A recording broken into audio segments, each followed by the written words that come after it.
Oh, yes. Welcome into the Press Row Show. Not the number 3 rated, not the number 2 rated, but the number 1 rated pregame, intermission, and postgame show this side of the Mississippi. I'm Russ Joy, Anthony SanFilippo, and we're joined by a special guest on the end, Kevin Kincaid. He's making the rounds today. Kinker. Hey, from Crossing Broad. How long has it been since you've been down to a Flyers game? Got the gritty, is that the Grateful Dead? Is that what I'm seeing on there? I got a $5 Grateful Dead t-shirt off the clearance rack at the Montgomery Mall. I would have paid more for it. But I'm fired up, man. No, I'm gallivanting around the city. So I figured I'd come down and see you guys. Love it. Yeah, it's my second time. You know, it's my second time doing Snow the Goalie. Yeah, he filled in when I was dying. Yeah, when Anthony was on death's door, I was the terrible emergency replacement. I was going to say, which Anthony dying moment was that? There have been a few. I actually was dying at that point. That was like the legit one. That was COVID, right? Now we're supposed to feel bad for you? Is that what you're telling me? Well, no, I thought it was kind of interesting because normally we get down here early enough to grab a guest pregame, and I went over to the press box, and not one writer is sitting in the press box a half hour before the game. Not one. They're all downstairs eating. Every writer eats everywhere they go. If there's food available, that's what they're doing. You know, us. We don't eat. You know why? Because we grind, we work hard. We don't need to eat. But then I thought it was... Anthony keeps losing weight. I would love to lose some. Yeah, but then I thought it was prescient that Kevin was here, because I think it's kind of a good person to talk to when we talk about the Capitals, at least from the perspective of they might be moving, Kev. Oh, the Northern Virginia Capitals, moving out of the city. Yeah. And you're Mr. Arena in the City beat guy. I mean, you've been doing it. You've been handling it from both sides of the story, but you've been handling that for Crossing Broad. Have you looked into that at all? Is there anything that's interests you at all about the notion of actually after 28 years of them trying to move out of the downtown area to go out into the burbs? Yeah, well, you know, they won. How much of it do we think is just a political play to get DC to pony up? Could be. Like, here's the money. You know, we need the money to do the upgrades. You know, right? It is funny to think in the sense of, like, you know, the Sixers arena and what's going on with the Wells Fargo Center here and all that. You know, are there parallels? Do they look at that? Do they study that? Do they consider strategy based off of what Ted Leonsis is doing?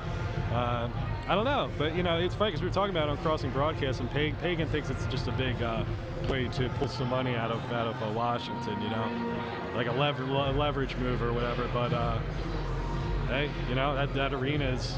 I don't think anybody's going to call that arena like state of the art. You know, nobody's confusing that for SoFi. You've been down there? You know? Not recently. It sucks. Yeah. Everything about it sucks. Why are you so negative? It's a terrible. So negative. Look, I've had conversations with people about like really cool arenas that I've been to, right, and really terrible arenas that I've been to, and that one is one that's a terrible arena. Just is. Why is it so terrible to you? It's just the way it's situated. It's very stale. It's very blah. It actually sits down below ground. Ew.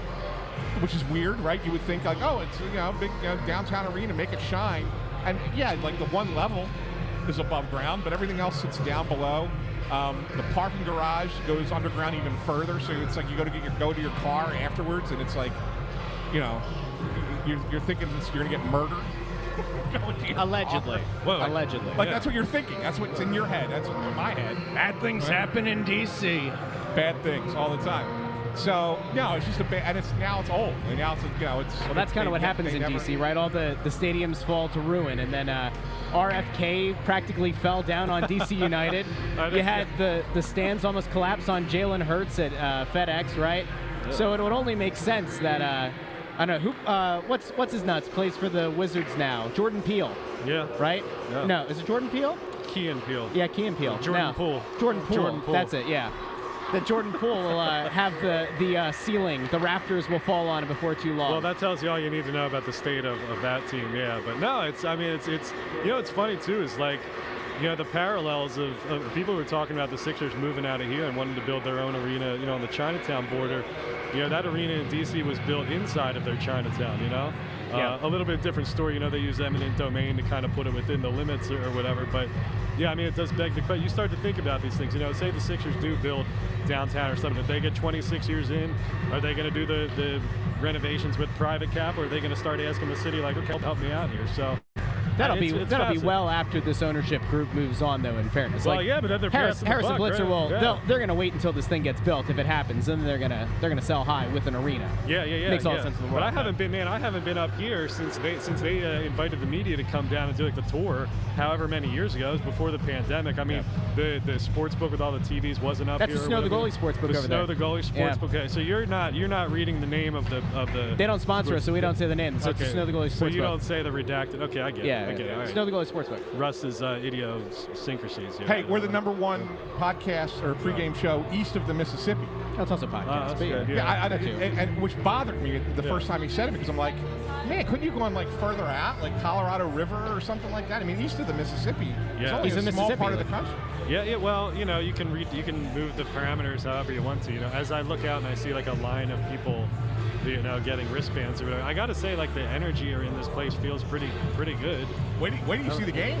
Yeah. I mean, are the Flyers back, or what are we? Are we not? Whoa, I don't know. Hey, 610. No, but I'm actually a good person to ask about this, because I'm kind of like a neutral. I'm not like, you know, you cover the team for the site. You know, I kind of like defer, like, what do you got for me, whatever. But I'm not paying attention night in and night out. All I can see is I come down here, it looks like people are psyched for this. Yeah. Are they back? I wouldn't go that they're back as far as, oh my God, this is a year in, year out contender as built. Back also implies that they were ever there in the first place. No. Well, let me rephrase the question then. Are people, is there a level of buy-in to the plan that was not here last year? Yes. And you're going to see it. You're going to see it in the attendance. Yeah. You're going to see it on the ice. The players are bought in, even if they're not uber talented. They're bought into the philosophy. Yeah. So yeah, I do think that there's a buy-in that's back, and like really the only game I felt like there was still a little bit too much of a visiting team feel was the Rangers game on Black Friday. All right. Well, that was the only one. Yeah. I mean, you know, New York fans travel well. Yeah. But other than that, like, they've been really good crowds, and it's been. I love it up here because this is like the standing room only tickets are up here and everything, and they're usually full up here on a Thursday. I mean, if you look over that way, Yeah. you've got how many hundreds of people are over there. But by the time this game actually drops the puck, by that point or 10 minutes after, this whole thing, it'll be like going to the club. Yeah. Kinker. It'll be like what were the clubs that you would go to as a Mountaineer? Not any good ones. They were terrible. You know what they say about West Virginia? West Virginia family reunions. What do they say? Great place to meet a woman. No, but real quick, let me say this. I went down, I was walking around the concourse or whatever. Thank you. I was walking around in the concourse. I saw Pat Gallen down there, who I used to work with at Channel 3, so I stopped to talk to him. They were doing a live shot for Eyewitness News with Jonesy, some I don't know, Salvation Army or something. You would have thought Keith Jones was the Pope or something, because there was people lining up. There was a line of people. He could not move because people just wanted to keep coming up to him, talk to him, and take a picture with them or whatever. And I just like stopped for a minute. I'm like, whoa, I knew that people had kind of turned the corner when the regime change came in. But I mean, to me, in being down here for an hour, it looks like people have completely, I'm not going to speak for everybody, it looks like people have bought into what's going on. So I was talking to Jonesy for about 10 minutes before we went live, over to our right, to the left for the viewer. And I guess just before he had talked to me, he had stopped to talk to several fans. So after I'm done talking to him, I'm walking past a group of fans, and they were like they were so fired up. They were still talking about, I can't believe Keith Jones came over and said hello, shook our hand, thanked us for coming. They were like surprised at that, and I think that that's really been the one thing that the Flyers have done better than anything else. Is really to make you feel welcome in this building again. Yeah, I sense that too, and I can, speaking from a withdrawn perspective, you guys are here every night, you guys are in the thick of it. What I would say made the difference for me is when they changed the verbiage and the language they were using from aggressive retool to like telling everybody what we already knew, but nobody would admit before. It's a rebuild. Yeah. And it's like once you flip that switch, people say, all right, I get it, I'm on board. That admission was made, and now you look to the Sixers of 10 years ago and you try to pull the positives out of that. looks at the same things in the Flyers that we were watching back then. You know. Well, our Hextall 87 kind of hits it here. The feeling of hopelessness at the arena has lifted, and that's true. I mean, when you look at it now, and again, you'll see this as the game goes on, it doesn't have the feeling of a playoff game, but it certainly has the feeling of a team that has a fan base that believes that they're capable of winning a game, which is something that this team and this fan base hasn't really had for a few years. Typically, you would come in and say, if they fall behind, they're going to give up, they're going to fold on themselves, and you may as well leave midway through the second period. Yeah. This team, through the first, 18 games of the season, it was really bad. Like, if they fell behind, they hadn't had a win. But you never felt like they gave up on a game. It always felt like they were going to fight till the very bitter end, even if it wasn't going to result in a win. I do want to get to some of the questions, comments, and concerns. So we got some Flyers-specific stuff going on over here. Is there anything else you wanted to get to with Monsieur Kincaid? No. I appreciate Kevin popping in as a last-minute fill-in for us here. I'm always happy to just be a fill-in guest when nobody else will do the show for you. But thanks for stopping by. Appreciate it. Oh, yeah, my pleasure. Yeah, it's good stuff. Good stuff. Go ahead. You got Flyer-specific stuff? Yeah, there, so we Russell? had, there's some people here who dropped in a bunch of questions, comments, and concerns. But here you go. And here's one for you. Fishy says fans are buying in because they were honest and put together a good, hard-working team. Also, when's the last time we had elite talent coming in this organization? And that clearly is referring to Matvei Mishkov and probably, hopefully, a Cutter Gauthier. Yeah. Who could see time as early as the end of this season, which is also something to look forward I think to. you're probably looking at 5 to 7 games from him at the end of the season once the NCAA tournament is over and his team's been eliminated. Then I think he will sign quickly with the Flyers and be brought in. And that's something to be excited about. Whether or not they're in the playoff race, he's going to play. And so it's either you're fighting for one of those last playoff spots and, oh, my God, we're adding Gauthier, or, oh, well, we kind of fell out of it. They gave it a try. But, hey, we have something to look forward to. Here comes one of our top-end prospects, Cutter Gauthier. So I think either way, it's a win, right, for the Flyers to have him play a handful of games at the end of the season. It's interesting. I saw somebody say in the comments that Yamamoto's going to the Yankees, which had me upset. Now I'm checking Twitter, and I'm seeing a lot of momentum behind the Phillies. So I don't know how to feel about it. I wouldn't put a lot of momentum behind the Phillies. Yamamoto, baby. If there's one market that does very well with Japanese talent, recruiting, and getting them to sign on you know what? Famous Japanese players who played for the Phillies in recent years. Go. There's 2. They've only ever had 2. Taguchi. That's one. You know who the other one is? Pause. Hold on. I had it. Year before Taguchi. Hold on. Same year. So Taguchi and Tadahito Iguchi. Iguchi, that's right. Tadahito That's Iguchi, right. who actually That's right. scored the run on that Chase Utley hit against the Mets in that big comeback game that they rallied. That was when they were chasing the Mets down. You are the man. No, it wasn't that game. That was You a are lot. the man. That was a lot earlier. That was actually in St. Louis, I believe. It was a road game. Yeah. That's it. They're the only 2 Japanese players ever played for the Phillies. And here's a hockey-specific question for you from RW Swope 87, who was trying to send them on Facebook and thought that maybe we weren't getting to them because the comments were too long. It's not the case.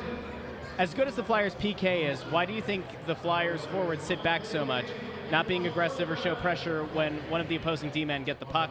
They'd rather sit back and block shots. Well, it's hard to complain. They're tied for the NHL lead in shorthanded goals. I agree. Right, it's kind of hard to complain about the way that they're doing it. I think that the reaction, the answer to the question is this. They're looking to play defense first, and they're creating opportunity off of defensive posture. Yes. That's really what they're doing. And so it's like, okay, our first goal here is to prevent shots from getting on net. But if we see an opportunity to go, we're going to go. Yeah. But they got to know. They got to know with almost 100% certainty that, yes, we can take the chance and go and then get down the ice. But the priority number 1 is block the shots or keep at least the passing to the outside and keep that PK box tight. I was looking. There were some other things up top. I want to get predictions from people who are out there. Typically, we do that check-in where we say, where are you coming in from? What are your thoughts on the game? Anthony, have you sent over a prediction yet about this one? I didn't send it over, but we don't have to do it yet because usually we do that a little bit closer to the game. I did get a text, by the way, from somebody who the 3 of us know. Who asked who the stranger was on the live show. Yeah, I saw that. So we'll somebody from the arena. We'll smarten him up to it once we go offline. I follow. I didn't realize how high up you guys are here. I'm not gonna lie. I kind of turned around and felt a little bit of. You got like scared of heights. A little bit agita back there. What is it? Agoraphobia? Is that what it is? Maybe I do. Listen, here's the problem though. Like as a wrestling fan, I think about like what happens if Bundy gets mad one day and decides to, a little clothesline over the top rope, a little Royal Rumble style here. We had that threat happen before over in the press box. Well, yeah. You know that story? I've heard various press box stories over the years. About how one of the writers threatened a blogger one time to throw him over the side of the press box. I'm going to assume he did not follow through. Did not follow through. Did not. But it was a threat that took place. Yes. Right. I won't mention names just yet because that'll be for the next intermission. They're both still active in the Philadelphia media. That's exactly right. By the way, Lucy checked in. He went to that place that I was talking about, Gazzo's in Pottstown, that cheesesteak truck. I got to try it. Worth the trip. The smoke. Pull that back up again. I know you're talking about the smoked Cooper Sharp. He says a bit much, but the steak and the rolls were top notch, and he used to work in South Philly. Gonna have to see. I think that's going to have to be a trip up that way. And if it's good, maybe we can ask him to be part of the tailgate. Ooh. That's not a bad idea. Dr. Panglass checks in from SoCal and says, as long as the Flyers win and send Ovi home, I'm good. Ovi's not been Ovi this year. No, he has not. He's been really bad. Is his career Ovi? No. No, I just think it's a bad season. I think it's just he got off to a bad start. He's fighting it a little bit. He hasn't scored in 10 games or 11 games. Is he hurt? You think he's hurt? I don't know. And now, that's why I was hoping to get the Capitals writer on, and we settled for Kevin Kincaid. Sorry. I'm realizing I'm the worst guest. But just boot him off. Bottom of the barrel. Send him to another the bottom of the barrel. Think about this. The Washington Capitals with Alex Ovechkin has the worst power play in the NHL. Worse than the Flyers. That's hard to do. 32nd in the NHL on the power play at 8.2%. And that's with Ovi. I mean, that's unbelievable. That's how bad of a year he's having. And yet they're playing pretty well. I mean, so you got to give them a little bit of credit. They're winning games. They're finding ways to win, although their goal differential, I think, is -8. So that tells you that's probably a little bit fugazi of a record that they have right now. Let's talk about this one. KDub1323 says, is Gauthier better suited to be a center or a wing?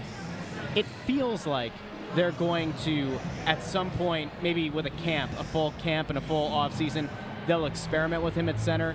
But I would assume that the way that they're envisioning him fitting into this team is more of as a winger. But I would expect that they're going to give him a shot at both. I think that they kind of pushed for that opportunity for him to be a center, and they're glad that they're doing it, that he's doing it in college, just to kind of see. I kind of get the sense that he translates in the NHL more as a winger. I think that. Now that's not someone telling me that. That's just what I can kind of picture by watching him play. But I don't know. I mean, look, he's young, and if he takes to the position and takes to the responsibilities that a center has, could he do it? Sure. I'm not trying to poo-poo the idea. I just think that he's a natural winger, and there's no reason. It's easier, I think, to transition from being a center to playing on the wing than it is from being a natural wing and playing center. Let me just point out really quickly, Jay Grebby is totally right. The Russ Dash is back 4-0 Flyers tonight. Well, wait. Is that the prediction of the score, or is he trying to say? I think Jay's just saying that the Flyers are going to go 4-0 with the Russ Dash. But wait, they did not win the last game. Went with the stash. I didn't maintain just the Russ Dash. The beard was also coming back. So if you had seen it, it wasn't as accentuated, and so you wouldn't call it the Russ Dash. You would just say facial hair. So now that this is back to it's important. Yeah, seeing it in person now, I can confirm it looks absolutely horrible. It's like Zelensky. If Zelensky was in the adult film industry. Who's to say? I heard that isn't he petitioning Congress for some additional funds? I'm not saying that. Listen, he's got acting chops. He is an adult. But here's the thing, Russ. Why when you put together your cute little graphic with our pics, did you not use the Russ Dash in the photo? Because I used our Twitter avatars. It was easy. Okay. Oh, counterpoint. He's got nothing to say. The old boy's speechless. You didn't see that, did you? He actually put together. This is how nuts he is. He's put together a graphic. He created a graphic. I did. To track our picks for the year. In fairness, it was the smart thing to do. Well, yeah, but for a rebuilding year where nobody really knows what's going to happen on any. Kinker, you say that, except it is important here on the Press Row Show and on Snow the Goalie, the Only Flyers podcast that we keep people apprised of what's going on. For those who don't make every episode, we want to make sure that they know, and so I'll throw it up here on the screen. But as you can see, green is a correct prediction and the bonus point for the correct score. A yellow is a correct prediction. A red is you got it wrong, and white is, you forgot to send in a prediction. Now, of course, intern Andrew has only been doing this for a while. I will point out that ever since intern Andrew came on board and started doing predictions, Anthony has the fewest points, which has led him to second place in the standings. Bundy in a very healthy spot, 16 points. By the way, if you're watching the show and you're unaware and you don't follow us on Twitter, you might not have noticed that today is Bundy's birthday. That's right. So go out of your way on Twitter, send him a message at Therien6, let him know to have a happy birthday. We might do something for him up here. We might. What do you mean we might? I'm just saying we might. He listens to the show. When he's done doing radio, he listens to the show. So you don't want to give anything away. But I will say, could we be singing happy birthday to Bundy in a little bit? Maybe. Did Anthony get him cheesesteaks? He did not. Does that make Anthony a bad friend? Yes, it does. He had one job. We'll see what Anthony did for Bundy. He had one job. So when intern Andrew joined, Anthony's picks started to tank? What Russ will not point out to you there is there's only one person who's got 7 consecutive games wrong so it doesn't far matter. this season. Listen, 7 consecutive games wrong, and how far behind you? 4 points? 5. 4 points there, big fella? You have 15? Yeah. All right, so 5 points. Yeah. What does the winner get at the end of the year? Bragging rights. Jakes, you owe me a cherry coke, no punchbacks. Yes! Yes! This is what matters. You came here for in-depth hockey analysis, and now it's all inside jokes and bad graphs. That's what we're here for. That's right. On the Press Row Show. Let's see. There are questions about, let's see. Intern Andrew, turn the camera off. We'd rather see, wow. They'd rather see intern Andrew. I don't think they would. I don't think it's true. Brian Crail asks, did Kevin Hayes get Craig Berube fired? I think the Kevin Hayes, Verana, and who's the other slug that they had playing on that third line? Kapanen. Oh, yeah. Kapanen, playing the 3 of those guys together, probably got Craig Berube fired. Kevin Hayes doesn't get enough. He doesn't get enough credit as a coach killer. Oh my God, is he a coach but killer? The only coach he couldn't kill was the one who got rid of him. That's true. That's true. The truth. That's the truth. Torts is the only one to survive. Yeah. It is kind of astounding though. It's been multiple teams. It's not like everywhere he's been. All right, so like say that you were a hater of the Voracek and Giroux days, and you wanted to make a case that they got a lot of coaches fired. Well, Giroux was here his entire career until he forced his way to Florida. You're eventually going to have coaching changes. Hayes, no matter where he goes, the coach gets axed. Did he get Vigneault fired twice?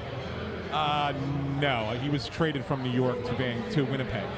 Close enough. We're going to count it. He got Vigneault fired twice. That's why the man has to have a couple martinis.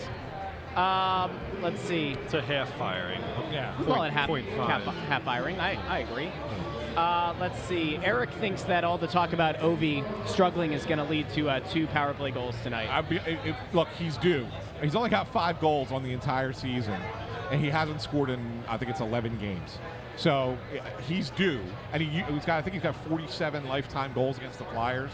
He likes playing against the Flyers, so you might see an inspired Ovi tonight. Then again, you might not. You might see a guy who continues to struggle.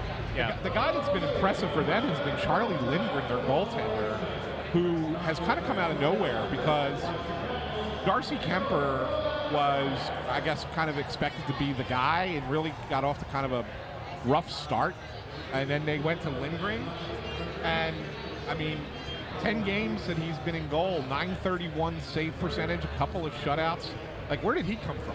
Like, that's been the surprise for the Capitals and why I think that they've had a decent record to this point. But beyond that, like, they're a team that struggles to score as well. I think it's a low-scoring game tonight, boys. I really do. It might be. Hexstall87 checks in and says, can anyone explain why the rest of the country thinks Philly throws green peppers on their cheesesteaks as a default ingredient? Have you seen that? Yeah, elsewhere? you know what? Kincaid's actually a good one to Peppers on ask a- here. Yeah. Green peppers on a cheesesteak. Since when? No, but it's like saying people outside of our area. No, People do that. they put everything on cheesesteak. Like they come up with all these ingredients that never go on a cheesesteak. I've seen everything put on there. Like I don't know. What people need to understand is like less is more. Yeah. Yeah, there's not much on it. Yeah, so I don't know why they think that. It's like they gotta like, oh, put this. No, I'm like that's kind of the point. It's like Whiz only like with. It's like really Whiz only with. 2 or 3. I thought it's wit. It's always whiz wit. And you keep saying Oh, yes. Captain Philadelphia. Well, it is wit with an apostrophe at the end is what it would be. Why do you keep saying whiz with? Yeah, peppers with sauce. I don't know why you keep saying with the TH. I don't like it. Well, by the way, you know what I don't like? I agree with Fishy. We've had well over 100 people for most of the show.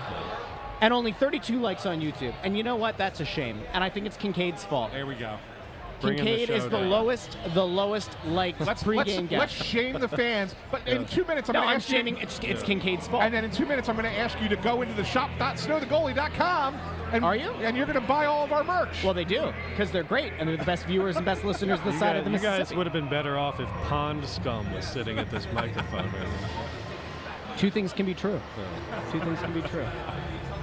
I was man. literally just grabbed off the offset and said, "Yo, come on the show." Yeah, it was a last-minute thing. Yeah. It really was last See minute. this? Joey starts to like me a little bit more every time he logs in. Right now, 1.5 out of 10. There you go, I'll have Joey. you at a 3 by the end of the season, See, here's Joey.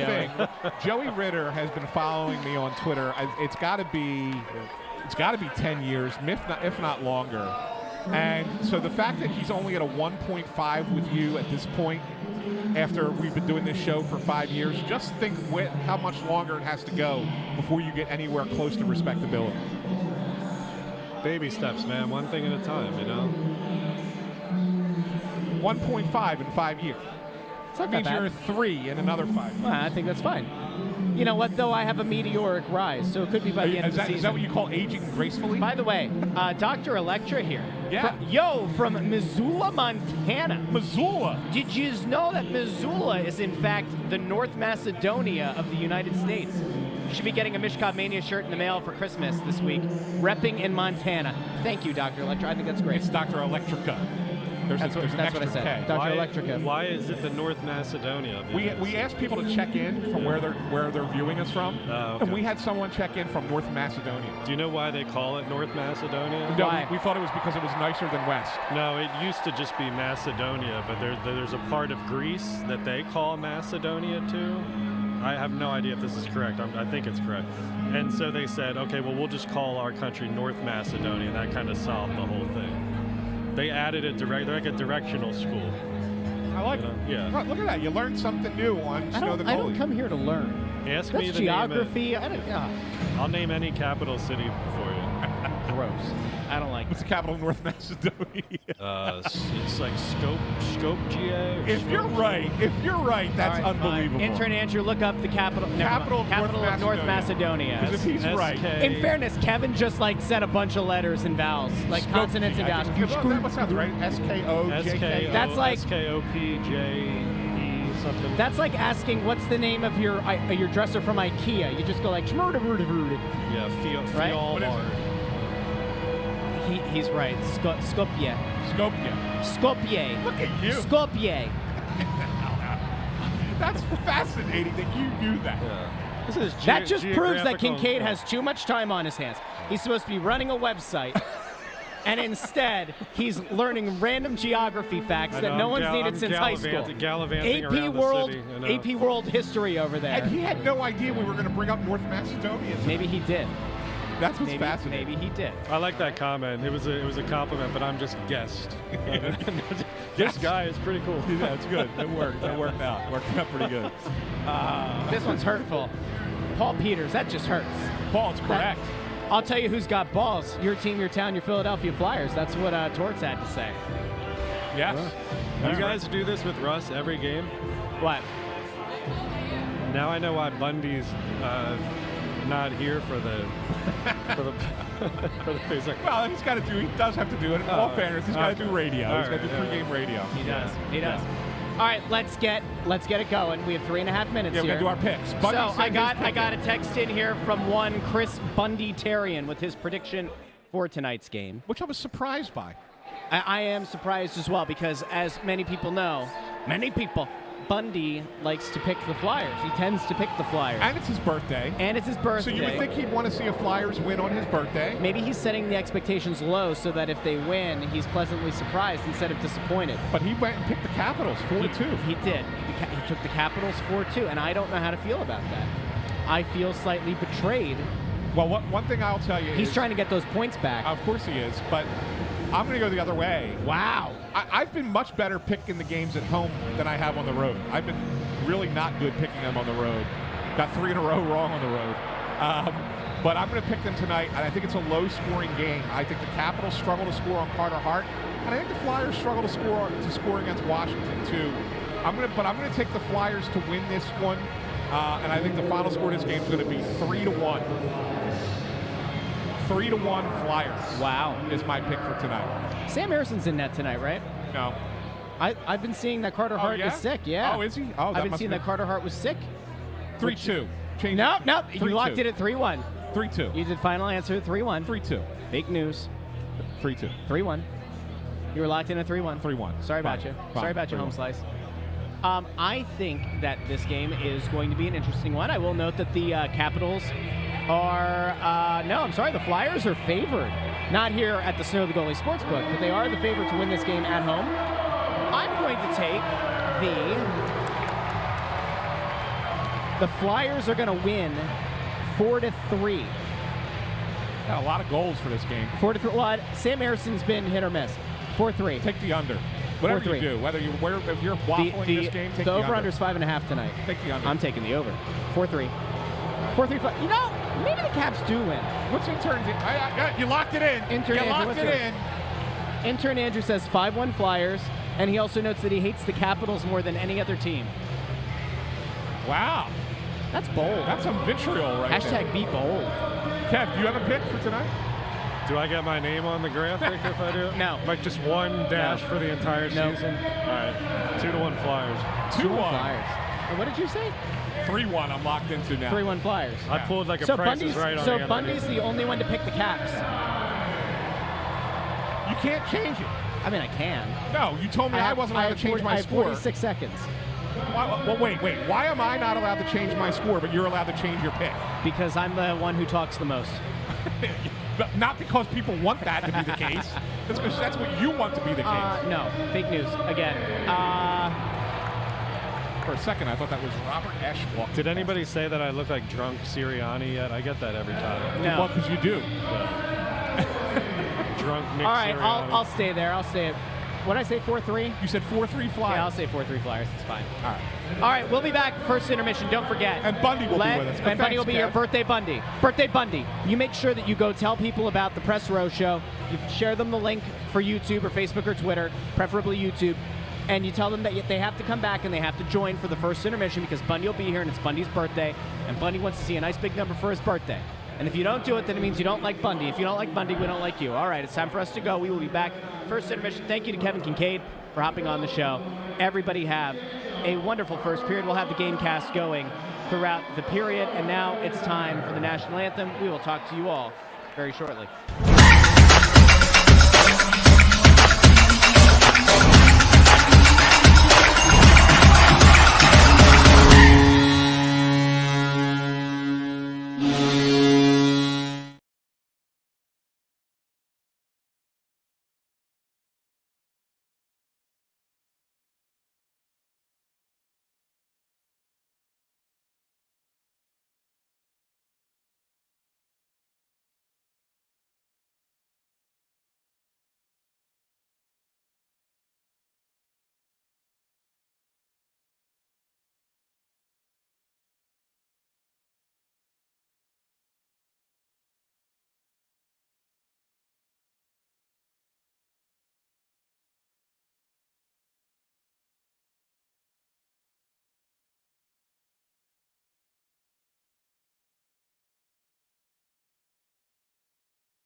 Oh yes, welcome into the Press Row Show, the #1 rated pregame, intermission, and postgame show. And it's not just a regular Press Row Show, it's a special day. It's Bundy's birthday. Bundy's here on the Press Row Show, first intermission. Bundy, happy birthday. Happy birthday, Bundy. Thanks, guys. I really appreciate it. Thanks for the little tweet out earlier. Yeah, you guys are the best, man. Absolutely. You're a gosh darn beaut if I've ever seen one. It's a shame you didn't get good hockey for the first 20 minutes on your birthday. That was not good. Okay, listen, I'm a sportsman, but there was no space, and when there was space, they looked like they didn't have blades on their sticks. It was awful. I mean, That's brutal. Both teams, too. Both teams. Not just the Flyers. I mean, it was just 20 minutes of blah. And it's terrible because we were telling Kevin Kincaid, who was on with us pregame, he's like, I haven't been down to a game in a while. What's it been like that? I said, wait till you see when the game starts, the action, atmosphere, and everything. And in the first 20 minutes, it was like Be careful. I was just going to say it was a... You know what, though? That could be part, though, guys, because, again, the Flyers coming off the road, right? And that sometimes spells it can be a tough spell for teams coming out. There was a feel out in that period, Anthony, no doubt, by both teams. And Washington, again, as well, they're missing some serious skill up front with Kuznetsov out with an illness, and, of course, Nicholas Backstrom, who appears to have been the linchpin all these years. For the power play. Yeah. I mean, we were just talking about it. Washington still has some real talent on that power play. Yep. Wait, I mean, obviously Ovi, and then you got Carlson, and you got Oshie, and you got Wilson. And how are they not scoring? Well, it must be because there's no Nicholas Backstrom in the line. Holy cow. It's just awful. I mean, it's disgraceful. We've been treated to some good games, too. Listen, it's going to happen. Every single sport has games where you're going to have a period or a quarter or something like that, and that was one of them. The Flyers have been on the road for over a week. This is the first time we've seen the Capitals this year. They're unfamiliar, even when they're in their own division, and we were treated to that type of period. Doesn't mean it's going to be the next two, but it was certainly the first. Bundy, we talk about pond hockey, river hockey. What's that kind of hockey called? Is that molasses hockey? Is that mud hockey? What is that? That's piano on back hockey. Everybody looked like they had a piano on their back. Wait a second. What do we got going on here? Whoa! What is this? Whoa! Hold on a second. What is this? Dude, you got to be kidding. Andrew, get on the camera. Come on. Look at here, this. Marshy. Let's go. Look at this. Look at this. Hey, it's a birthday boy. It's from our Birthday great friend Bundy. Joe Marsh and Jonesy. I know they had a lot to do with it. We're going to get this baby cooking later. Thank you, my friend. All right, let's get a birthday Bundy song going. Ready? Let's do a little happy birthday for the man. No, it's just good. Happy birthday to you.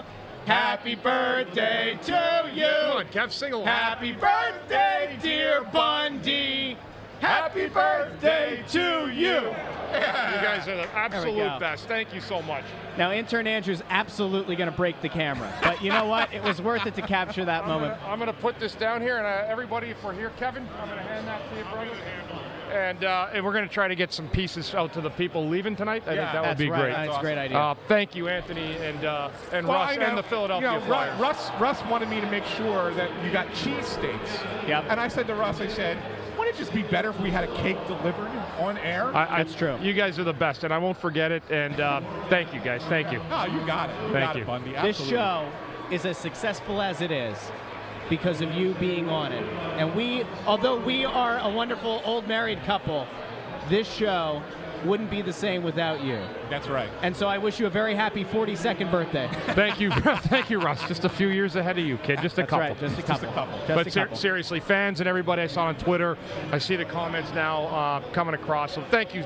Truly grateful and meaningful, and I'm blessed to have good friends like Anthony and Russ and partners, and to have great fans like you guys. So thank you so much. Yeah, and it was. I'm glad that we were able to do it in the first period or the first intermission, because we really don't have a lot to talk about in the first period.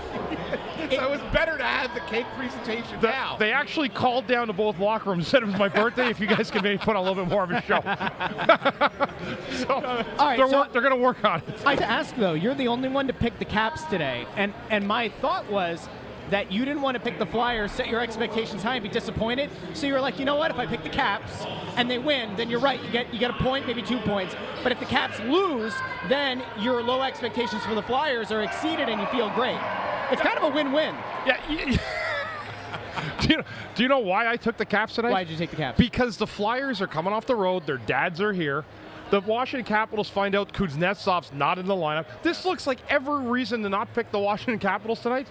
So I picked the Washington Capitals just on the trend. The Flyers lost last So game. you just think that it's inherent, it's in their nature to disappoint their dads. It just looks too easy. Yeah. Well, and then Carter Hart being out. Carter sick. Hart out, right? Yeah, that's something. That so was a late scratch.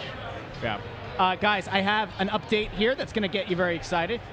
Here we go. 0-0 on the real scoreboard, but on the expected goals scoreboard, the Capitals are leading after one, 0.39 to 0.21. see you guys later. There it goes. Birthday Bundy hates advanced stats. All right. Analytics, baby. Analytics.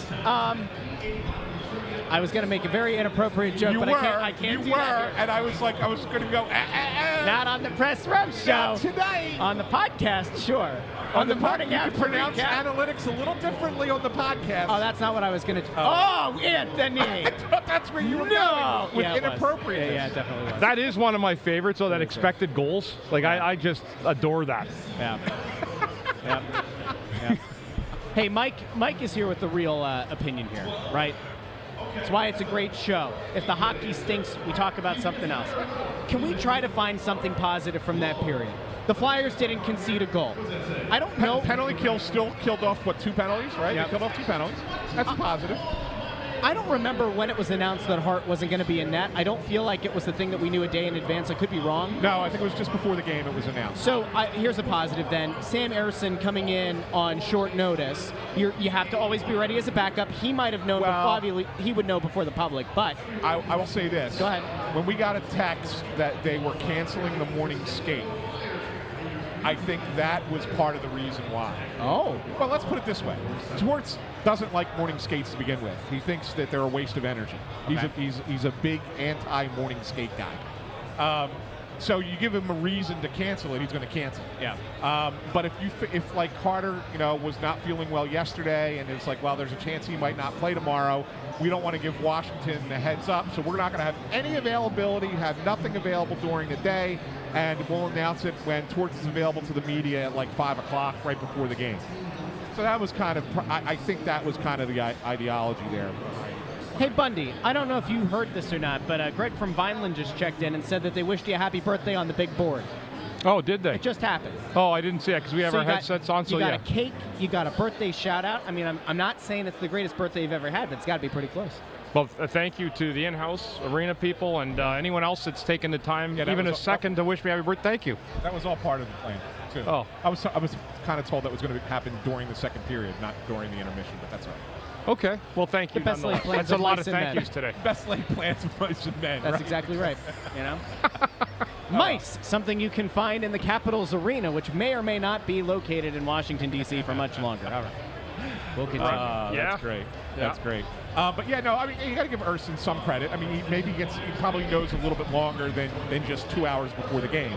But you're right. I mean, you're probably not waking up this morning thinking you're going to be in net, and then all of a sudden you are. So, it gives you a good first period. I don't know. How many shots did Washington have? 4? Maybe? Maybe. I don't know. What's the shot total? I don't have it in front of me. I was looking for something else here. It's 7-3 Washington. So they got 7. The Flyers had 3. Well, I knew the Flyers didn't have anything. But 7 is nothing to start waving your hand at either. Yeah, I know. It's on pace for 21 to 9 in shots. Hey, Bundy. I believe in pregame I said take the under tonight, boys. You did. Okay. Yeah, it was 5. It was 5.5. Yeah. Bob Wright. No, wait. No, it wasn't. Yeah. Bob Wright has this opinion, Bundy. I want to get yours as the former player. Agree with Torts that morning skates seem counterproductive. What do you think about the concept of a morning skate? Yeah. So it used to be created, I think people have heard this, because guys used to go out and have a few beers the night before games, and they wanted to get them out of bed in the morning. So some coach came up with this nuance. Fred Shero. Fred Shero was one of the pioneers of it. To me, it is the single biggest waste of energy that you could possibly have. Really? You think about what goes into 82 games, right? Yeah. And think of taking 15 or 20 minutes of that, say 50 times a year. That is an incredible amount of burnt energy that you don't need to waste. Yeah. I think some coaches are waking up to it now, but it was really used as a reason to get guys up so they weren't sleeping until noon. So it's almost a punishment. I don't want to call it a punishment, an accountability mechanism. Got it. I mean, is it more productive to maybe say, I mean, look, you have pregame meetings, right? Yes. Before every game. Maybe say, okay, well, we're not going to make you skate in the morning, but you're going to come in. We're still going to make you come in, and we'll go over some video, or we'll talk about some strategy. We'll have some meetings early, and you can get that afternoon nap in. Yeah. Right, and then be fresh and ready to go for game time. 100%. And I don't have a problem with guys coming in. If you're going to get your meetings done, get them done in the morning. Because when I came into the games, it was 7 o'clock. I'd be there at 4:30. That's when I would get there, and I'd do all my prep and look through stuff. But morning skate, nope, I'm not a fan of it. And I think a lot of coaches are starting to realize that it's a waste. Wild. Here you go. Here's a comparison. He checks in again. It says, imagine NFL teams practicing before the game a morning of. Seems dumb. Yeah, I mean it's similar. Yeah, doesn't the NBA do they do morning shoot around? Yeah, but that's a little different. It's not, if they're not going. Like morning skates aren't just them gliding on the. No, you're skates. out there doing drills. You're right. You're practicing. You're skating hard, right? I mean, so that it would be different. It would be like the NBA playing like a 10-minute 5-on-5 game in the morning. Full out. It's not a good investment. It's not a good investment of your time. And I guess as a team, really, it's not a very good investment of your money.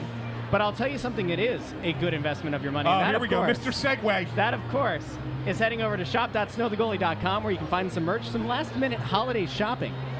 Of course, the I'm a Torts Girl, I'm a Torts Guy shirts, orange and the black, the Bundy Bomb shirt, Coots. We have a very good story about this shirt right here, the orange Snow the Goalie shirt. With the logo on it. We had a longtime listener come up here, bought the shirt, and then go ahead, tell everybody what he's going to do there, Ann. Came over and he asked each of us to sign it because he wants to hang it up in his home, in his man cave, as part of his, him and his wife were here. We took a picture with Bundy. We all signed the shirt. It was awesome. It was really kind of cool. It was really cool. Yeah, it was really, really great. And I think you got a photo of it, so you can put it out on Twitter. Yeah, we'll put that on Twitter. Yeah, we did. That was. I'll tell you what. And we hadn't seen him. Like that was the first one I saw. That is a beautiful T-shirt. That's a nice shirt. Yeah, beautiful. It's really nice. Yeah. So anyway, we have the Snow the Goalie logo. There's the crest, Mishkov Mania, the Bundy Butte shirt, the hoodie. This hoodie, by the way, for that price, it is such a nice hoodie. That the guy who came up here with his wife the one day and she had it because it was a little bit small for him, so he ended up buying another one. The material. It's a really nice hoodie. Yeah. It's not like a crappy, I don't know what the name brand is of like the Chinese knockoff ones that like they immediately shrink. You know what I'm talking about? Like everybody has one of those hoodies. No, right? I don't, Russ. Can you explain? Well, you see, when a hoodie and a sweatshirt and a hood love each other very much. Anyway, you can see by the way, the orange and the black shirt was one of the newest products we have, and that's already cracked into the top 8 for best sellers in the store. So, and the mug is very popular. I don't know. I guess people for their morning coffee. We are not yet selling coffee mug warmers, but if we ever do, yeah, we'll get to them. If we do, there's a great question from Hunter, and I think it's a little early to ask the question, but I think it's worth bringing up. Hunter is asking, what are our thoughts on Torts as a potential Jack Adams candidate this year? Makes sense. You can't deny it. Right. And there's other guys, but I mean, certainly for what he's done with a team that we said was going to be rebuilt to where they're at, it's quite remarkable, to be honest, at this point. There's a few other guys. Tockett's another guy, yeah, absolutely, yeah. You know, you're getting the most out of what you have, and it's really, it's absolutely he deserves to be considered at this point. Early. It's still early, but he should be in the conversation at this juncture. That's where I think things get tricky in a Coach of the Year kind of conversation. Is how do you weigh? Every year it's like the coach of the team with the most points typically is up for the Jack Adams, and then you go, all right, is leading a super talented team to the most points in the league the most impressive feat? Or do you go the other way where you say, the guy who was able to kind of squeeze, the blood from the stone or whatever, get the most juice out of the orange or whatever? Yep. Which one do you value? And I think that there's a case to be made that it's the latter scenario. It's the guy who's able to get the most out of a less skilled or a team that had far lower expectations. You know, I spoke to today, Russ. I'm going to lend to what you just said. I spoke to Craig Berube today for about half an hour. How's he doing? Great. I mean, I spoke to him for probably 20 to 30 minutes. We were just shooting the breeze. And you know what he said? Exactly what you did. He goes, you can have all the skill in the world, but if your skill doesn't listen, if your skill doesn't perform, this is the model. Because you can get guys to buy in and to compete. And you know what he said? The one thing I pulled from him was, and I know this, you can absolutely make something out of something that doesn't look like it's entirely there if you can get guys to commit to the system and work hard. And that's what we're seeing here this year. He knows he won a Stanley Cup doing it with guys that made them believe in themselves. That's winning. That's the challenge that they're faced with here. Do we think they're going to win the Cup? No, they will not. But I'll tell you what, they're laying the foundation and finding out where they can add good skill parts and who's salvageable. They've really got a good roadmap here forward. That's a good point. And I thought, did you have something to say there? It looked like you were about to jump in. No, I'm glad Bundy checked in with Chief. He's the best. Just awesome. He's the best. He is great. Maybe he'll end up on television somewhere sometime soon. Yeah, you never know. You never know if someone may have reached out or not. But you know what? It's funny when you talk about it. I mean, he's a legend, right? Like, he'll be a St. Louis legend like Dick Vermeil. Yeah. You won the Cup. You did it in a way no one ever saw coming. Last place January 3rd that year. He's already in the top 5 echelon of coaches in this league. He's going to make a lot of money, but there's going to be a team, I don't know when, within a year or two, that's going to have a really great coach on the roll. Happy birthday, Brian. Thank you, Mr. Hilton. Thank you. Got the boss comes in. There's another big happy Another birthday. great guy. See that? Another good man right there, yeah. Thanks for the cake. You got to come get some later. We got cake here. We'll get some. No, it's all good, guys. Dan. Thank you. Thank you very much. So there you go. The boss man came by. Yeah, he wants to get him some cake. Yeah, I mean, this is the stuff. Again, packed balcony. Crowd is rising still, right? They've been out. We're seeing a big change, been revert back. And you know what, guys? Effort goes a long way, Anthony. Yeah. And looking like something is organized is amazing how great it looks. Almost every section is full in the building tonight. You know, Russ? Almost every section. Oh, I see what you did there. That's very good. It's a very good crowd. There's only one section that doesn't have anybody. We got about 45 seconds here. I do want to thank people for checking in here. We love you. To the Press Row Show. Thanks for the birthday wishes. We'll be back for the second intermission and postgame. Do us a favor for Bundy's birthday. Make sure you share the link on YouTube or Facebook or Twitter. He's out! Make sure you share that link to some other Flyers fans in your life, and we will be back for second intermission and postgame. So for Bundy, who's out, for Ant, I'm Russ. We'll talk to you second intermission.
Oh, yes. Welcome in to the Press Row Show, the #1 rated second intermission show this side of the Mississippi. I'm Russ Joy. This is Anthony SanFilippo. But really, the man of the day, Chris Therien, Bundy. It's his birthday.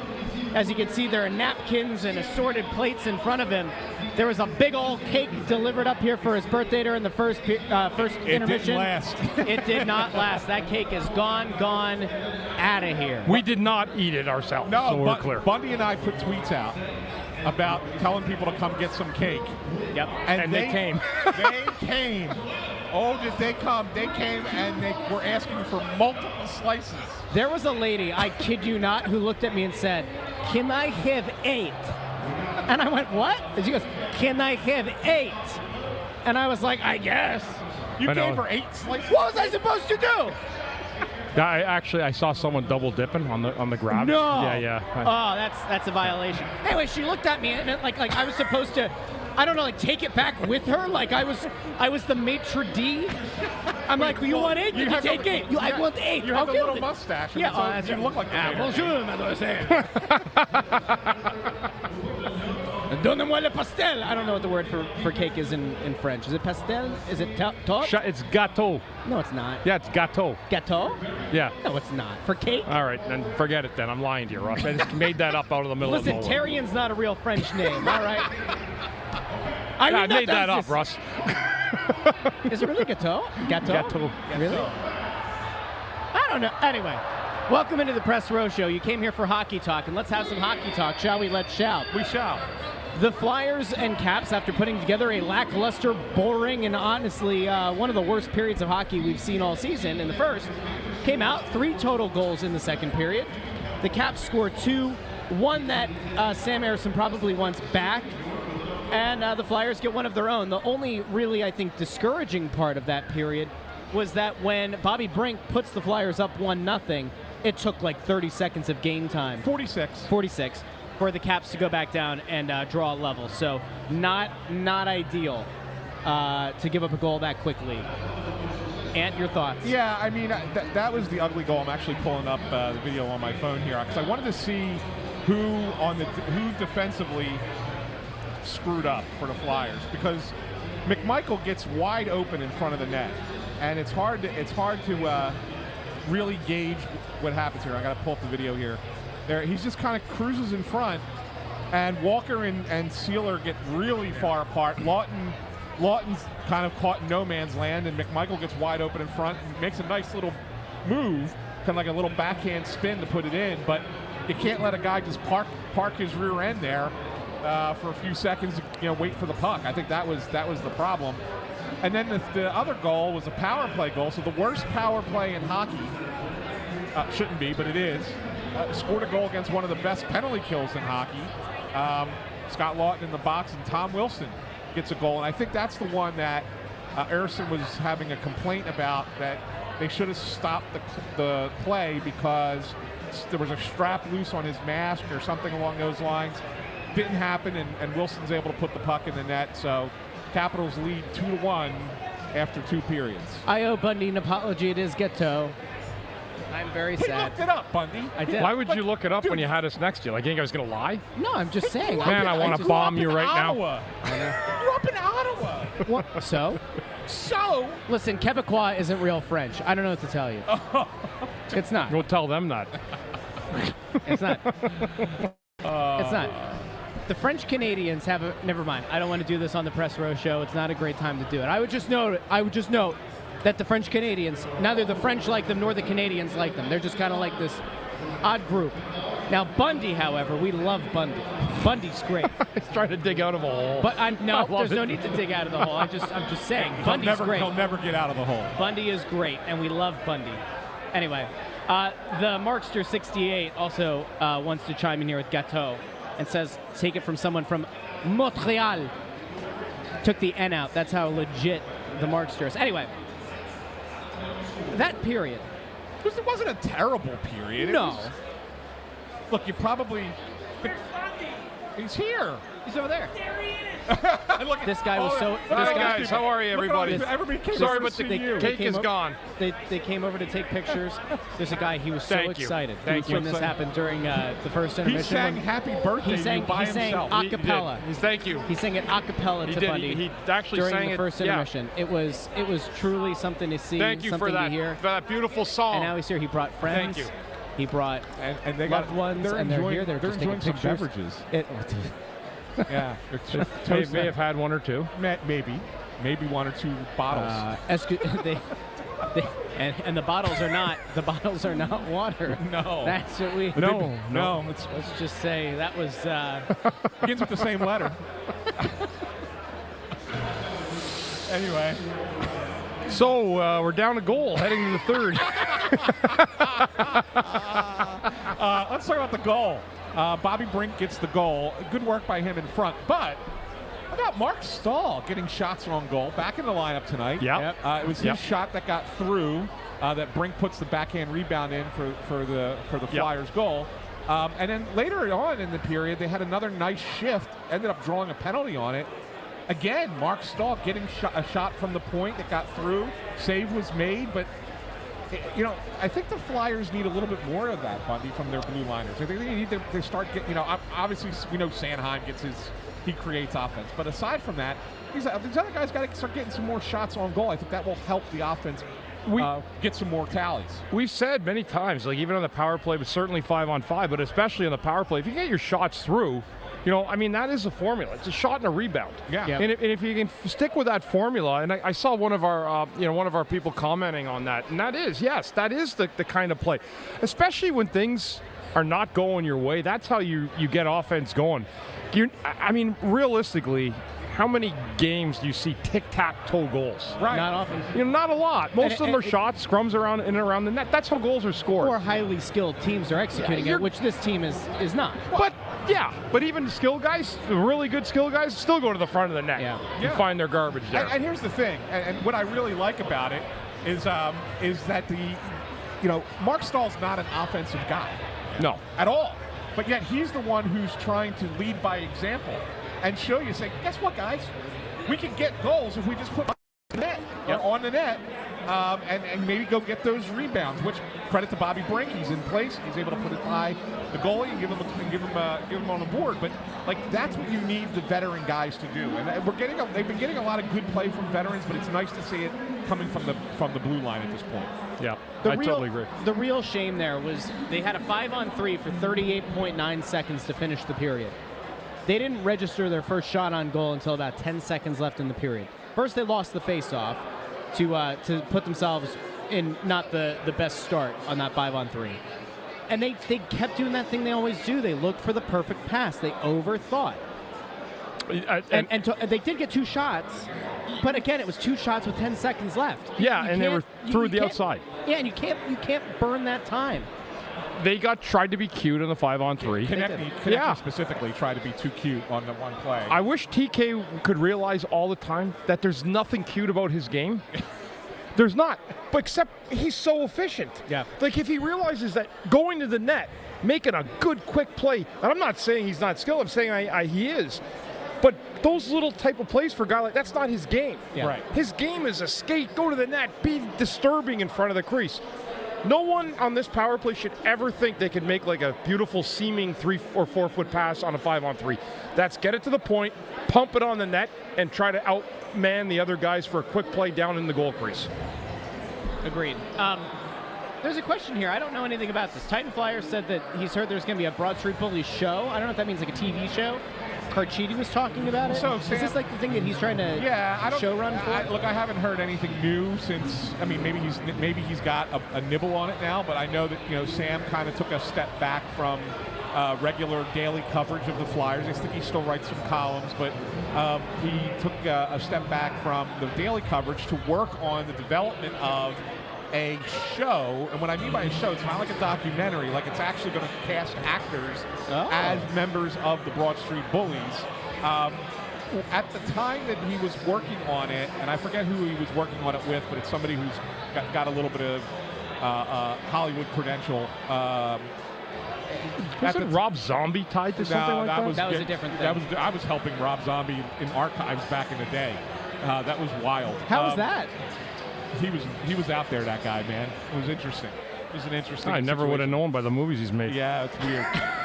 But anyway, last I had heard was that they were working on putting together like a 10-episode series, but that they had to still pitch it to somebody. Whether who was going to buy this show. Maybe he had something. Maybe there's some news. I did not hear on that. I know it's in the works. I thought the LA Lakers series that just wrapped up season 2. Yeah. I thought they wanted to go for a run with that, and they kind of ended. They ended it at season 2. They got canceled. Yeah. So, and I'm thinking, like, I was actually kind of thought that was good TV. Yeah. I enjoyed it, and it just got canceled right away. So maybe I don't know if there's an appetite for that, but we'll find out. That's interesting. Yeah, we'll have to see what happens there. I've seen a couple of things in here that's interesting. Rob Greeley says the PhD line has slowed down. What does it mean that they slowed down, though? I mean, I'm not being. Is that I'm not implying trying to that the point production has slowed down? but they're the fourth line, so that's what I'm saying. Like, I mean, what you can't expect. I don't know what the expectation is, but my expectation is all they have to do is go out there, give you spirited shifts. If you get the odd goal, great, but create some energy, and that's really what they're there for. I thought that Hathaway had a big hit in the first period. Yeah. Then he took a penalty, so that was the thing. But I don't know. I mean, I don't know what you're expecting out of the fourth line other than go out there and they were the ones that were on the ice, Bundy, for that really nice shift that created the penalty Yes. at the end of the period. That was the fourth line it was on. So I don't know. I mean, look, they are what they are. That's a role that they have. I'm cool with the role that they have right now. So I have an issue here, and I think that it's becoming more and more of an issue game in and game out. I think Margie's saying something that a lot of fans have been starting to get behind, and maybe not the moving, but maybe sitting.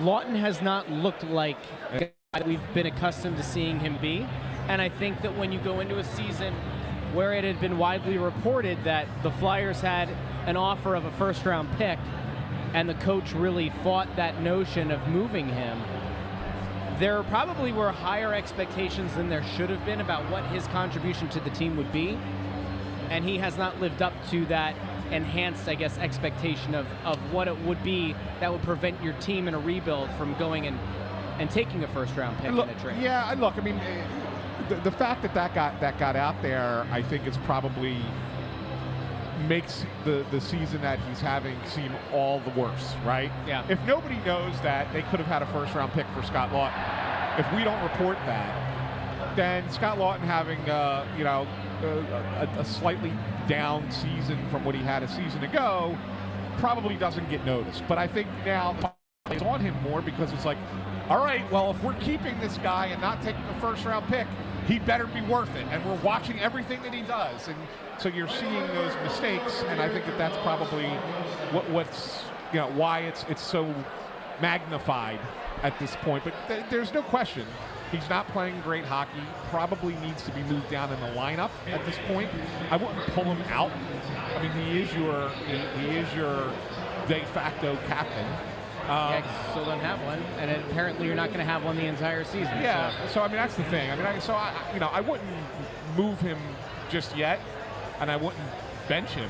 But at the same time, I don't think that he's serving a that whole line is struggling. I mean, he's playing with Atkinson. Atkinson's not scoring either.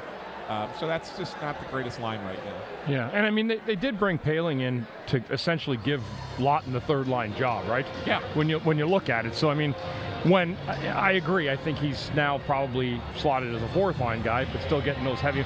Lawton played like 22 minutes the other night, or was it something like that? Yeah, it was a lot. Yeah. Again, and somebody said, like, how does that help your development? That's a good question and a fair one.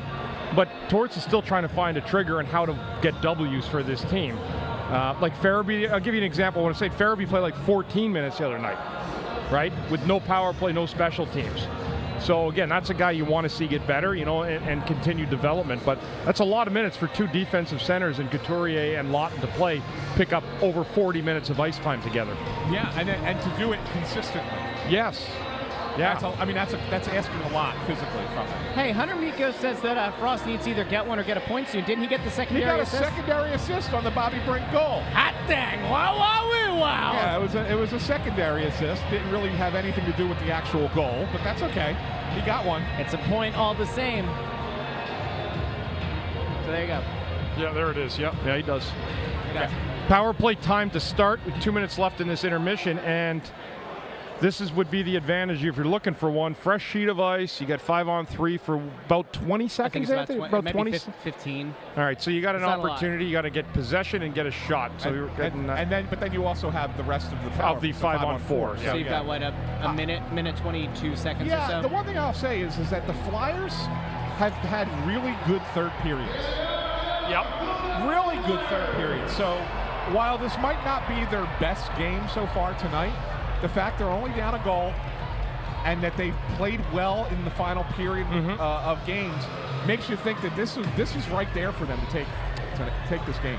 It is, and they're going to have a good offensive start here, get pucks, keep it clean early, and stay out of the penalty box. You got an opportunity here. This is Washington's team's not a juggernaut like they've been, but they do play better 5-on-5.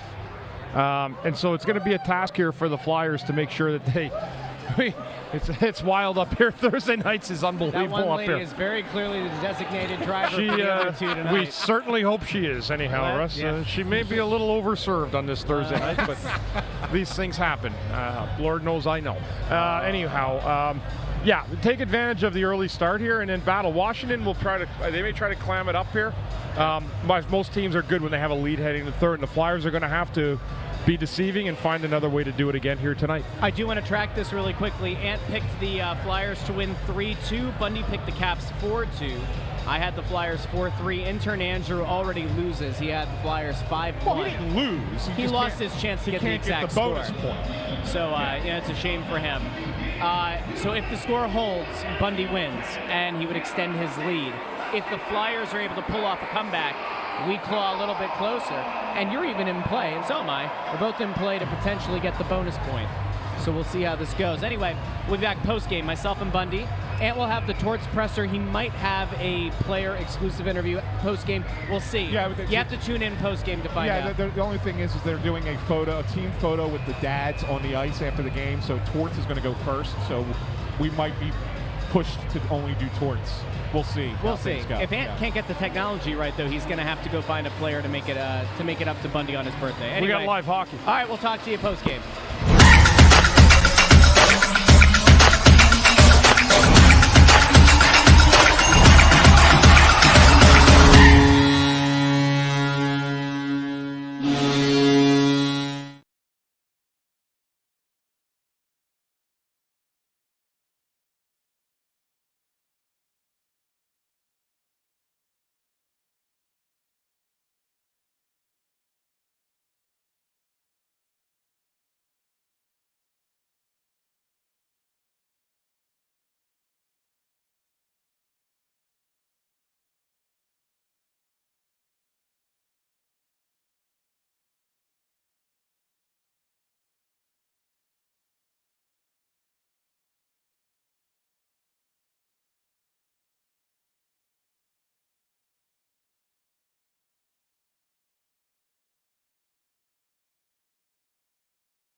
and gentlemen, that's a big win, a shootout win. Your team, your town, your Philadelphia Flyers. 4-3, Stanley Cup. Stanley Cup, polish that bad boy up. What a zoo here tonight, Russ. It's like we always said, Bundy. 4-3, 2 points for Russ. The gap is getting closed, baby. I'm back in it. Don't call it a comeback. Russ Guest, and happy the Flyers won. It was not the most entertaining hockey game of the year. No. It was a good third period. Flyers fought back again late with a goal by Tippett with inside a couple minutes. That tied the game. We went to a brutally boring 3-on-3 where Washington had possession almost the whole time. Didn't really get much off it. And then we went to the amazing shootouts. That was crazy. Where we just saw 2 goals scored where the goalies weren't even involved in the shot process. That's amazing the shooters were. Bobby Brink seals it. Anthony Mantha can't score on Urson in the last shot, and the Flyers dance out of the Wells Fargo Center with a good win for the Dads and a good win for the fans here Thursday night. This place, again, is mobbed on the balcony. Insane. And that's what you want. So it is. I lost my points, Russ, but I'm sure as hell glad the Flyers won this game tonight. That is a hard game to win coming off the road, and they found a way to do it. It was a great win, and it's one that it's not one that you would say the Flyers had to have, but it's one that you're obviously grateful they're able to walk away with. It has been an absolutely insane night down here, and to think about the way that the atmosphere in this building changed period over period, and then you see the people as they're walking out of the arena tonight. This is, boy, it's not playoff hockey, but this is what it feels like to have a good team with an engaged fan base that believes that each and every time out, their team has a chance to win. You know, and we want to thank everybody who's checking in. Share the link, YouTube, Facebook, Twitter. We want to take your questions, comments, and concerns. But Bundy, hundreds of people. Hundreds, in fact. I mean, the elevator, so they're trying to get the elevator. We're right up in the corner above where the Flyers are shot on twice. Yeah. And but it's the Snow the Goalie Sportsbook. The Snow the Goalie Sportsbook, as everybody knows. And right now, I mean, there's going to be an elevator line that's going to take probably 10 trips up and down to get this crew out of here because it's a zoo. And you know what? I love it because was it fully sold out here tonight? No. But it's increasing every single game. And, you know, and again, we're getting into it. And I always said, you know, Russ, like, I think people get it too. Even when I played, and you know there was a Lindros era where he was filling the building every night. We had great teams. The hockey still didn't really get the jump on their season until after football was over, and that is still the truth. You know, in big hockey towns, big football towns, and when you have a team like the Eagles, that becomes a priority, right? When you get to the Super Bowl last year, you come off it. So the Flyers have had to rebuild what they are and what they were. And again, does it mean no? There's been many years between Stanley Cups, but it doesn't matter because one team wins the cup at the end of the year. One team, and what this city wants to see is a team that will have a chance eventually, but certainly that competes hard every night, gives 110% effort, and doesn't give up. And that's certainly what we saw here again tonight. It's what they do. They do not give up. And there were multiple points in this game tonight, I think, where you could have. A team in the past, and we say this all the time, but Flyers teams of, you don't even want to say yesteryear, but Flyers teams of the past would have rolled over and died, and this team doesn't do it. And whether you're somebody who was a proponent of the tear it all down and tank, or you're somebody who sits there and says, you know what, I just want to see the team go out and get some good wins. Tonight's one of those games, like if you walk away from this complaining that the Flyers pulled out a win, because it's going to hurt their draft pick, I hate to tell you, but you're the problem. Like, there is something inherently wrong about your fandom if you walk away from a game like this and you say, you know what, I would have rather have the better pick right now. This is what it's supposed to feel like to have a good team. They're all rowing in the same direction. They're all doing what they're supposed to do. I've been critical of the coach. The coach is pushing the right buttons. Right now, they are in about as good a shape as we've seen them in years. Yeah, and I mean, and every coach, I mean, as you go through, you look at the league, every coach has an expiration date. And every team that John Tortorella has coached has had a heavy push forward where, the team is playing well. Take, for example, Columbus, the year they knocked off the Lightning 4 straight. That team had no business winning 4 straight, but they believed. And that's what he can do for a period of time, like coaches as well as anybody. All great coaches and coaches that get their team to buy in will eventually fail, and their voice will dissipate in the locker room. And it's the same thing talking to my good friend Craig Berube today. Yep. And he said the same thing. Coaches' voices get old. Yep. And that's where the lifespan goes. And when the team's not listening to the coach anymore and his voice gets old, that's the nature of moving on. But for Torts right now, he has done a really, really good job of getting guys to buy in.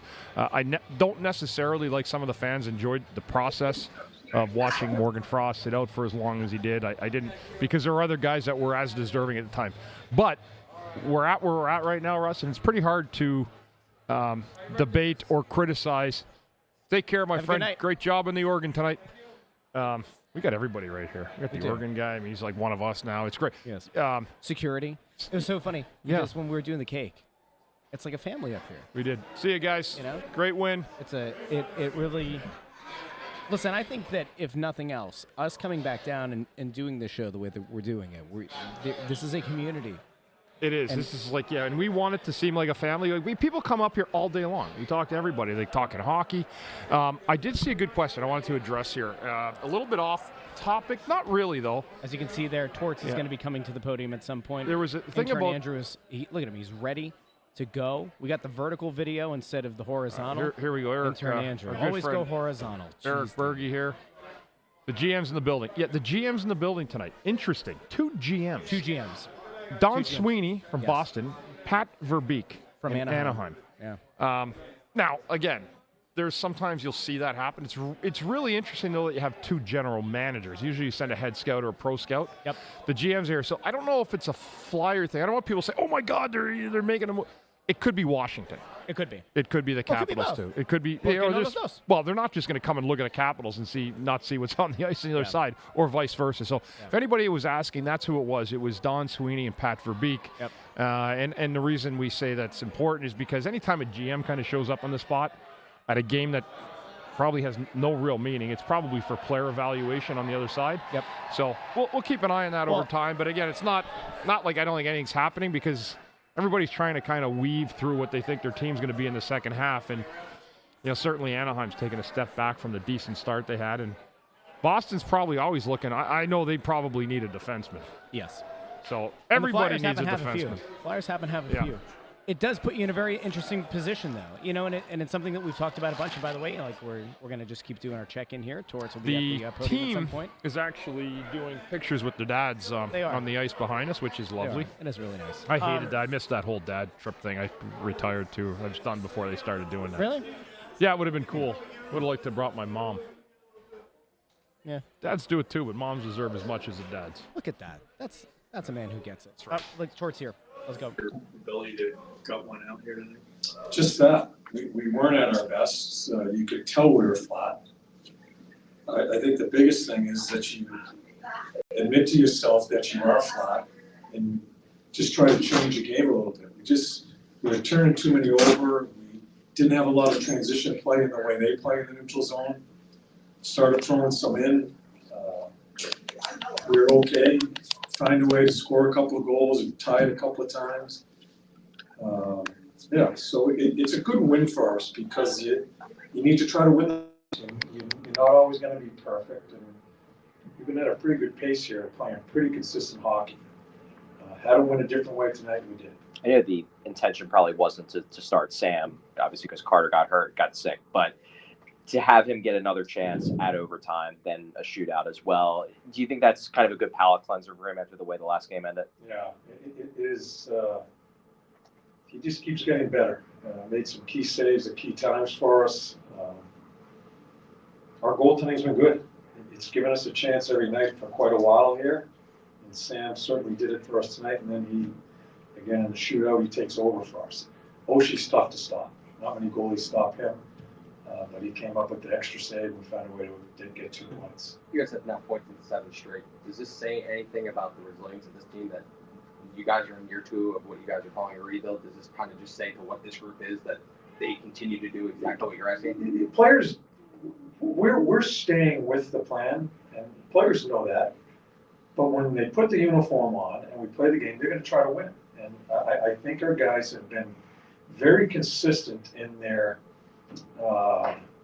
just their competitiveness, just being ready to play. They were ready to play tonight. We were just flat. We couldn't make plays. And give Washington credit. They play a neutral zone that kind of smothers you, and you really can't get much open ice. So we just kept on playing.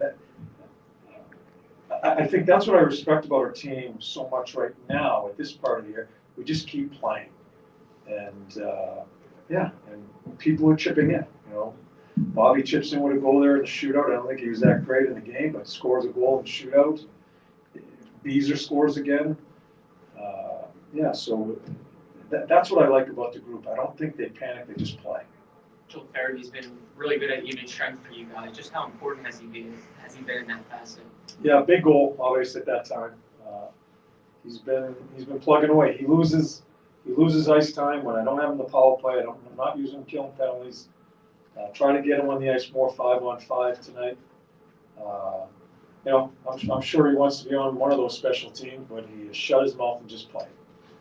So that it goes in the way I just answered the last question. I think guys just play and try to find a way to win.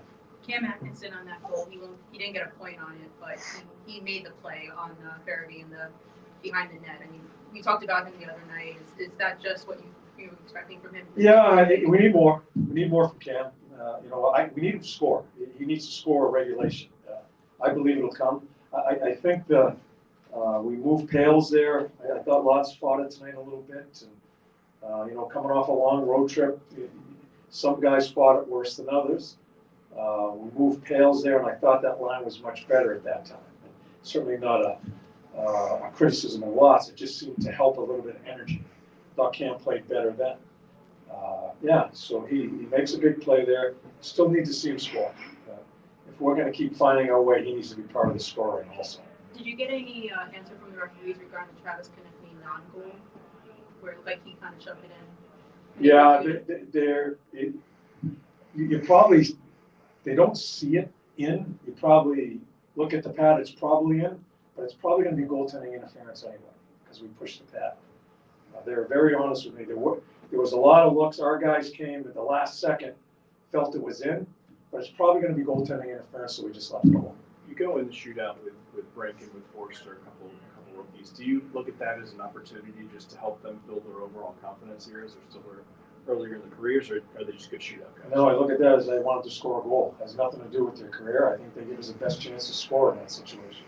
How about the guys just playing and getting, like you said, they're just putting their head down and playing? Is that somewhat to say their role is that they're just understanding it, or is it more that they know one night they're going to be relied on, the next night it might not be anybody really on? I just think they're together. I think it's so important that they're together. And tonight was a night you could sense maybe a little bit of frustration, but I think they gathered themselves and they just tried to help one another. And we just kept on plugging away. Ugly game, ugly minutes throughout it. Washington played well. They checked well. It's kind of a different team right now, Washington. It's not that high offense team. They have three guys in that neutral zone lined across, and it was tough to get through them. Goaltenders has played very well too for them. So we just kept on trying to bang away on it and see if we can get a break and score a goal. Did it twice the time. Sorry, last one. Yeah, thank you. All right, and we're back here.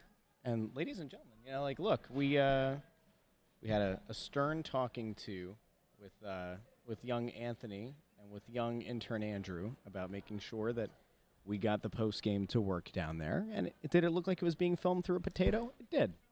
Was it a little bit shaky because intern Andrew bailed on the tripod? It was.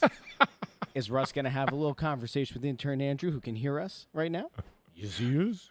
Yes, he is. Anyway, a big thank you to everybody who's checking in here on the #1 rated post-game show this side of the Mississippi. And what better way to wrap up a Bundy birthday than with a win? I love it. I love it. Thank you, team. Thank you, Flyers, for getting me. I know I picked the Capitals, but that's just business. Before the game, just having a sense. And like Torts said, just talking about what he said, he goes, the team's together. The Capitals did play well.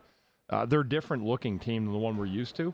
Yep. But that was a tough game for the Flyers, and I just had a feeling coming in it would be a battle. And it came down to the shootout to find one of those teams win. But Thank you for that win. Great December 14th birthday gift for me, and this was great by you guys tonight. Did an amazing job. The Flyers get a cake out, shared it with the fans, and a huge 2 points tonight. It is really funny because the people who listen to this, I think, especially after the fact on the podcast feed, that might have been in the building and they don't get to check out the intermissions. So we put some of this up on Twitter, but like you had Hilferty come over and wish you happy birthday. Joe Seville from PR, Joe Marsh delivered the cake. And then we put the cake out on a table. You were out dishing out slices of cake. And there was a lady who walked over at one point. Now, we did have a few people who were like, hey, can I have 2? I'm going to get one for my kid, right? Sure. And one lady walks over and she goes, can I have 8? And I was like, what? Can I have 8? Would it maybe a Ruskin? Would like 8 piece of candy, of cake. And I'm like, well, sure. I mean, I guess, what am I going to do? Say no to this lady? And then she looked at me like I was supposed to deliver the cake to her and her squad of 8 people. And I was like, nah. Not the mustache. Maybe a little bit. She wanted the old mustache. She's like, that guy would give me 8 pieces with mustache like that. That is right. Let me tell you, the mustache, 4-0. 4-0. Remember, when the beard came back over the weekend, they lost a game, but I shaved that sucker off. Back to the mustache. It was our friend 4-0. Fridge. We got to do 5 with Fridge. It's gonna Fridge has to grow a mustache. 5 with Fridge. 4-0. 4-0 right here. He's got it. See, he knows. He gets Fridge it. is like, Fridge wasn't sticking around that night. He's like, I'm getting the hell out of here. I'm out of here, man. I'm out of here. I'm out of here, man. I'm out of here. So listen, we have a lot of questions, comments, concerns, and we are going to try to get to as many as possible. But I do want to let you go because it is your birthday, and I'm sure that there are some things you want to do. But this is the kind of game, and I know we've said it before, but this is the kind of game that this team just could not win. Yeah, well, it was, and you know, I like with Torts, someone just put it down too. Like, this was a tough game, and it was ugly. It was ugly as hell. It was just even like I saw Johnny Leclerc in the third period, and he looks at me, he goes, "This is good hockey tonight, eh, Bundy?" It really is. I mean, and you know, but I mean, everybody in the building knew it. Like, there's not a single person. But you're gonna have games like that some nights. And you know what? It was a terrible first period. It kind of picked up a little bit after, but it was an entertaining third period, and the Flyers found a way to win. This is a game last year they never win. Yeah. They have zero chance of winning. 100%. And I just read a tweet here. They have 16 wins, and it took them almost a month later to get 16 wins last year. It took almost into January. I think it's January 16th or something like that. Sure, somewhere in that number. But, you know, that tells you that is major progression. And they've done it with determination, competitive juices, and guys getting along with each other, and it shows on the ice. It shows all over. There's somebody here who I can't bring up because they dropped a Bundy bomb in the comments, and we keep it very friendly here, family-friendly here on the Press Row Show. But he did say, happy bleeping birthday, Bundy. Thanks for the encouragement and congrats on my sobriety. So this is somebody that you helped, or you know. Listen. Yeah, I know. I'm going to make you cry. Maybe I won't. Don't do that, Russ. I say this to you all the time. You did work as a player, you did work as a broadcaster, but what you're doing right now and the way that you help people with their lives get themselves back on the right path. I ain't going to do it, Russ. I ain't going to do Rod Tidwell. I'm just saying. You know what? It's seriously, the people listening, we got 166. I'll say this quick. Hockey has been my gift in life, to be able to play it and talk about it. But when I realized that using my own deficiencies and issues I had in life to help others is really the greatest thing that I've ever been afforded. And I will never, ever stop because my life turned around because I cleaned it up, and I know that others can do it too if they want to. So that's all I got tonight. And this was an awesome, awesome night. We thank the fans, great listeners, and a great win. The last thing here. Yep. The team is exceeding expectations. Yep. They're getting contributions from young players like Bobby Brink this evening. Oh, yeah. And Owen Tippett, right? Mm-hmm. They have somehow... They looked competent, even, might I say, more than competent in a shootout, the thing that has dogged this team ever since it was brought back into the league. Yeah. They're kind of like exercising some demons of the Flyers' past, of like the last couple of I don't know, like the last decade of Flyers hockey. I have exercised my demons. And on that bombshell, it's time to end. Thank you so very much for watching, maybe even listening. Everything has been better, and it's been such a joy being down here. And you know what? I know people say, like, wow, who cares about that? But you know what? There's a lot of family down here and people that have really care about this team, and it's just good to see that again. 100%. Every night there'll be more people coming back to this building if we keep seeing efforts like this. And you know what? We bitched about it for 3 years. I did. I said this was embarrassing. People knew it. People talked about it, reiterated it. This is not that anymore. This is a team that has pride again, and they're developing the right way. And I'm proud of them. I really am. They've come a long way, and what this organization has at leadership at the top, it's transcended right through the entire building and the Flyers community, and that's what you want. What I can tell the people is, and this will obviously, I'll cut this for the podcast, but we will have Mark Stahl as a player interview that Great. Anthony and Intern Andrew are going to have. We're not going to hang out here because they did the Torts thing first. They still have to do the locker room availability. It could be 40 minutes, could be an hour. It could be, yeah. So we will take that interview, we'll throw that into the podcast feed along with this show, and then we'll put that on the YouTube channel. I'll create a new playlist for post-game interviews, but we'll put the Mark Stahl interview up on social media as well. So make sure you follow us at Snow the Goalie on Twitter, Facebook, Instagram, and TikTok. And again, a big happy birthday to Bundy. The Flyers get a win in a shootout, and we'll be back on Saturday. Yep, doing as the same they host thing. the Detroit Red Wings. We'll be doing the Press Row show. If you're new to the show, thank you for checking it out. We do this every home game, pregame, intermissions, and postgame. The #1 rated pregame, intermission, and postgame show for Bundy, for Ant, for Intern Andrew. Thanks, everybody. I'm just going to, as we're heading out here. Oh, look at those standings. 16 for Bundy, 15 for Ant, 14 for Russ, 6 for Intern Andrew. It's a great night. Everybody have a great day. See you, everybody. We will talk to you very, very soon.